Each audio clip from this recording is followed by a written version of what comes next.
বিসমিল্লাহির রহমানির রহিম। আসসালামু আলাইকুম। জনতা রান্নাঘর থেকে সবাইকে জানাচ্ছি শুভেচ্ছা। আশা করি সবাই ভালো আছেন। আজকে একটা ভর্তা রেসিপি করব, একটা হোটেল স্টাইল ভর্তা, ফুলকপি আর টমেটোর দিয়ে।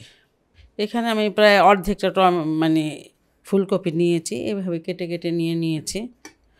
250 গ্রাম পানি দিয়ে দিলাম, স্বাদ একটু লবণ দিয়ে দিলাম, এক চুটকি হলুদের গুঁড়া দিয়ে দিচ্ছি। আর এটা এখন আমি সিদ্ধ করে নেব। কপিগুলো সিদ্ধ হয়ে গেছে, আর অনেক একদম ভর্তা ভর্তা করতে হবে না এই মুহূর্তে।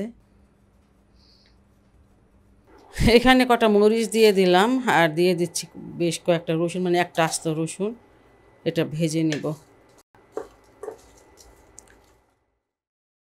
মরিচটা নামিয়ে নিচ্ছি, মরিচটা হয়ে গেছে ভাজা, রসুনটা এখনও হয় নাই।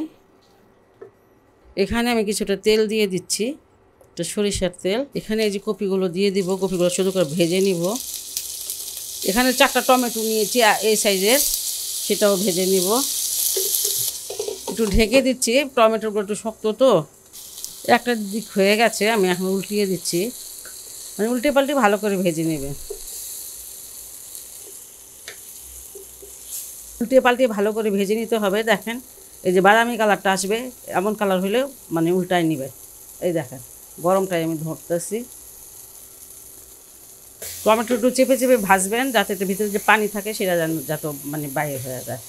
যাই হোক, এগুলো ভাজা হয়ে গেছে, এগুলো আমি এখন নামিয়ে ঠান্ডা করে তারপর ভর্তাটা বানাবো। পেঁয়াজ এখানে 2টা নিয়ে নিয়েছি, লবণ দিলাম। লবণ দিয়ে মরিচটা একদম মিহি করে ভেঙে নেব। মরিচটা ভালো ভাজা হইলে খুব তাড়াতাড়ি ভেঙে যায়। দেখেছেন কত সুন্দর।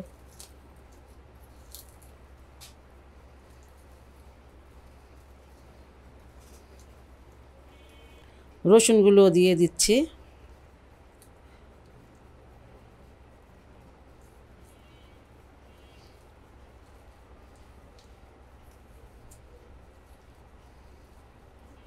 টমেটোগুলো এখন মেখে নিব।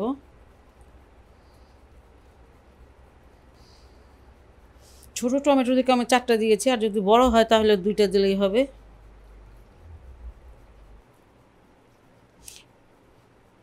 ফুলকপিটা অবশ্যই সিদ্ধ করে দিতে হবে, না হলে ভাজাতে গলবে না। এমন একটা ভর্তা খেলে পরে মনেই থাকবে। ধনিয়া পাতা 1 মুঠ, সরষের তেল। এখন অনেক কপি পাওয়া যায়, টমেটোরও পাওয়া যায়। আপনারা এই শীতের সিজনে এই ভর্তাটা বানিয়ে খাবেন, দেখবেন যে কতটা টেস্টি। আর যদি ভর্তাটা আপনারা রেখে দিতে চান, সকালে বানিয়ে রাত পর্যন্ত খেতে চান, তাহলে পেঁয়াজটা কাঁচা দিয়েন না, পেঁয়াজটা একটু হালকা ভেজে নেবেন।